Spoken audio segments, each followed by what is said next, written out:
les mesures à son enfant. Dieu, toujours le même, veille sur nous tendrement. Dans nos détresses, Dieu nous tend ses richesses, son grand amour veille nuit et jour. Par nos douleurs, il veut former nos cœurs, car Dieu comprend, il entend, il délivre toujours. Attends son heure, sa promesse demeure jusqu'au grand jour. Chers frères et sœurs en Christ Jésus, vous qui méditez avec nous ce matin, puissiez-vous ressentir la présence de celui qui a dit « J'ai vu la souffrance de mon peuple, j'ai entendu ses cris, je connais ses douleurs. » Exode chapitre 3, verset 7. Que cette méditation nous ouvre les yeux et les oreilles à la compassion infinie de notre Dieu, toujours attentif aux gémissements des opprimés. Amen.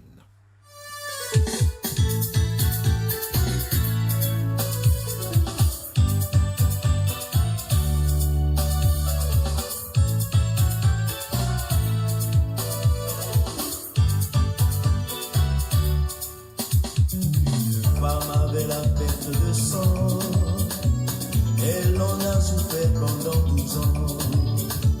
Elle y a dépensé tout son argent, mais rien à faire, elle ne fut pas guérie, elle ne savait plus quoi faire. Quand on lui a parlé de Jésus-Christ, elle a cru résolu en son cœur, disant si seulement je pouvais le toucher, je crois que je serai guéri. Elle est allée le toucher, aussitôt elle fut guérie. Ce que Dieu a fait pour elle, ce que Dieu a fait pour cette femme, crois simplement, de tout point dans ton cœur, s'il a guéri.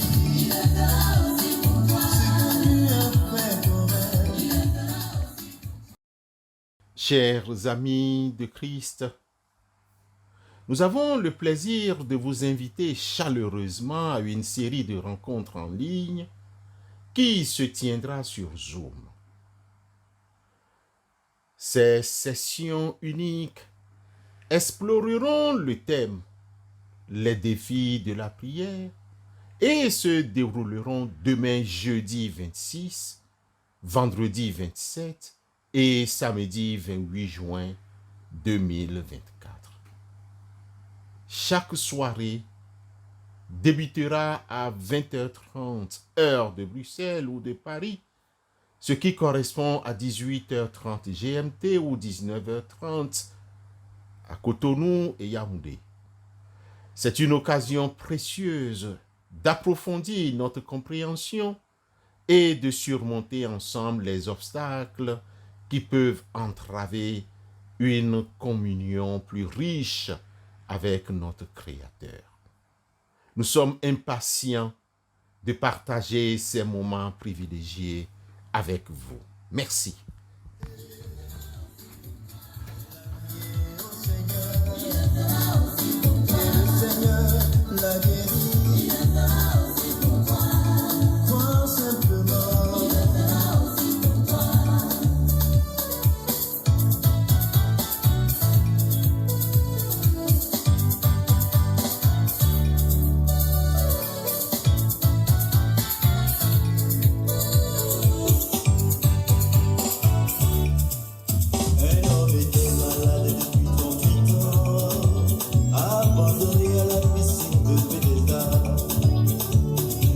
anges descendaient souvent remuer l'eau.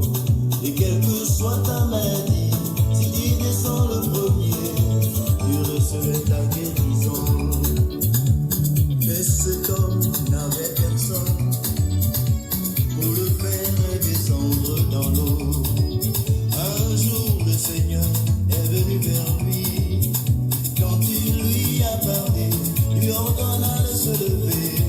Aussitôt il fut guéri. Ce que Dieu a fait pour lui, ce que Dieu a fait pour cet homme, crois simplement, ne doute point dans ton cœur. Attends-toi à Dieu. Le livre des Actes des Apôtres décrivent les débuts de l'Église chrétienne et la propagation de l'Évangile après l'ascension de Jésus.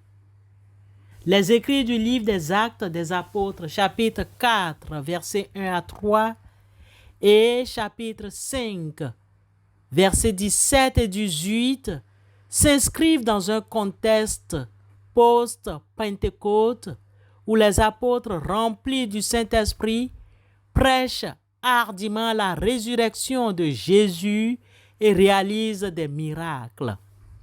Cette effervescence génère une forte croissance du nombre de croyants, mais aussi une opposition croissante des autorités juives, notamment des Sadducéens.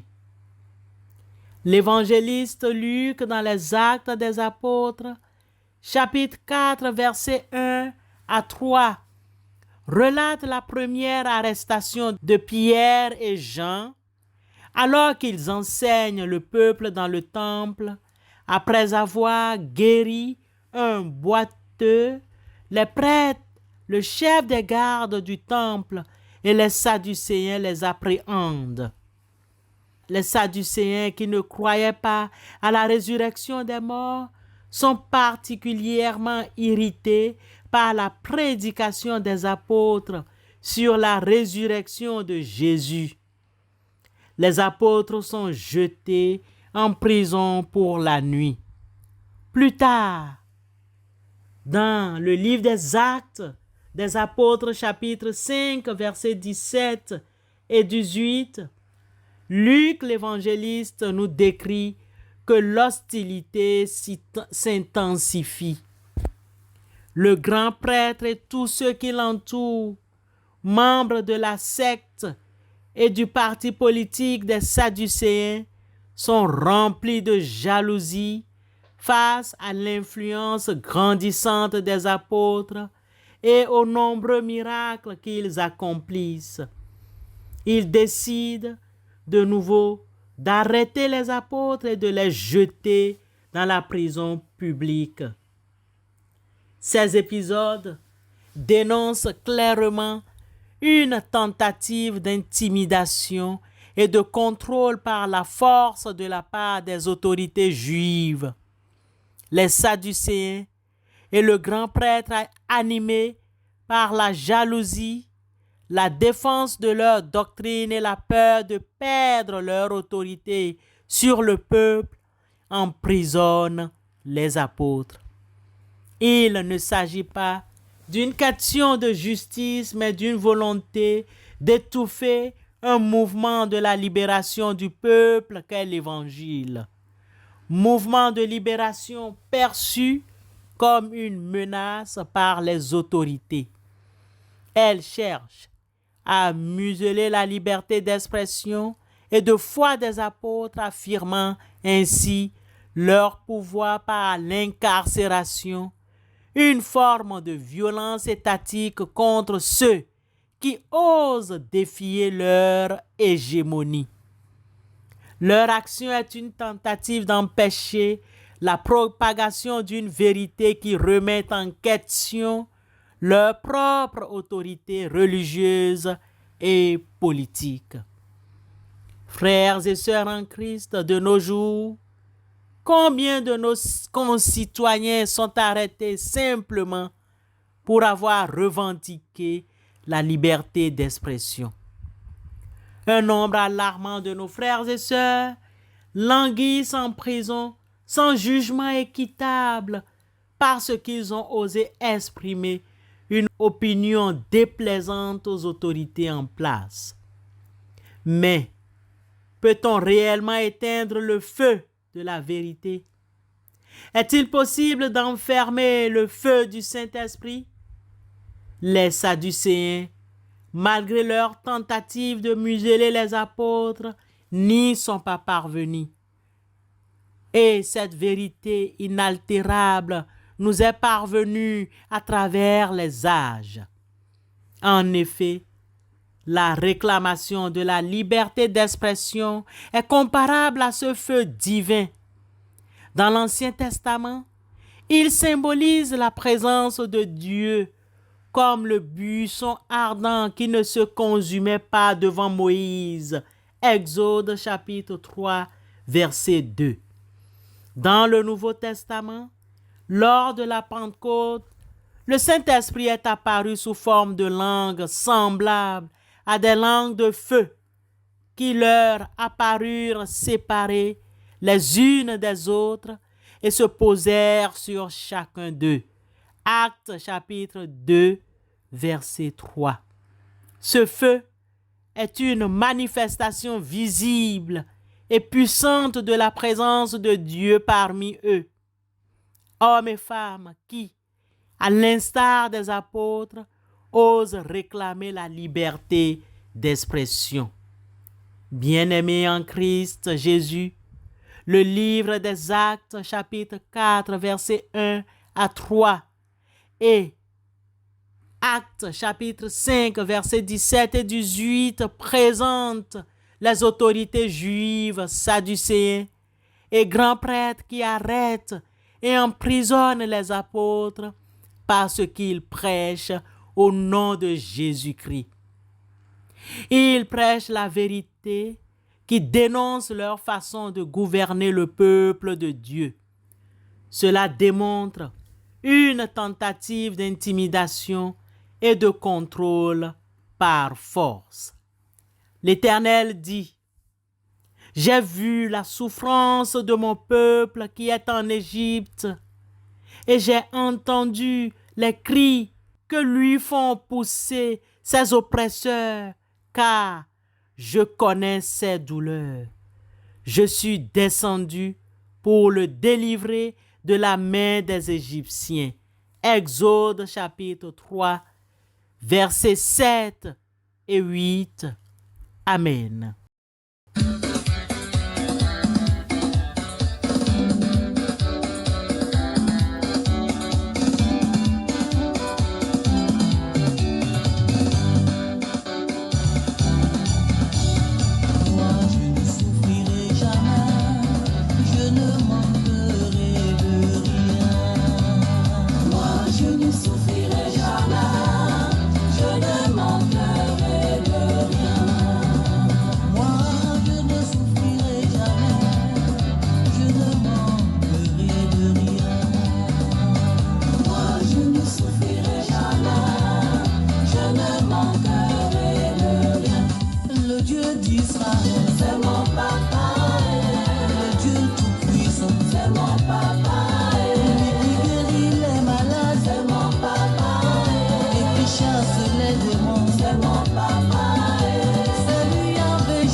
Dieu Tout-Puissant, source de toute justice et de toute espérance, nous nous tournons vers toi avec nos cœurs débordants de gratitude. Nous te rendons grâce pour ton regard vigilant sur les peuples opprimés du monde. Merci d'attendre leurs cris, de connaître leurs douleurs et d'intervenir puissamment pour leur libération. Nous te remercions pour chaque chaîne brisée, chaque voix muselée qui retrouve sa liberté, chaque âme qui échappe à la tyrannie. Nous te louons et nous te prions d'agir contre l'hégémonie des puissances dominantes et des riches minoritaires qui, par leur avarice et leur cruauté, abusent des droits fondamentaux du peuple. Merci de démasquer leur injustice et de faire éclater ta lumière sur les œuvres des ténèbres. Nous reconnaissons ta main juste qui renverse les orgueilleux et élève les humbles. Nous te remercions infiniment pour la délivrance des peuples pris dans la tourmente de la guerre. Pour chaque cessez-le-feu, chaque paix rétablie, chaque foyer reconstruit, nous voyons ton amour à l'œuvre. Tu es le prince de la paix et nous célébrons ta capacité à transformer, Père éternel, la discorde en harmonie. Merci Seigneur, merci notre Dieu pour ton amour infini, pour ta fidélité inébranlable et pour ton engagement constant envers la justice et la liberté de tous. Que ton nom soit glorifié pour toujours. Amen.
Recevons la bénédiction de la part de notre Dieu. Alors que nous concluons ces instants de recueillement, que le Seigneur qui est descendu pour délivrer son peuple vous bénisse et vous garde. Puisse-t-il délivrer chacun de nous de toute affliction et de toute oppression, comme il l'a promis en disant: « Je suis descendu pour le délivrer de la main des Égyptiens. » Exode 3, 8. Qu'il nous remplisse de sa paix et de sa force pour être à notre tour des instruments de sa libération et de sa justice dans ce monde ténébreux. Amen.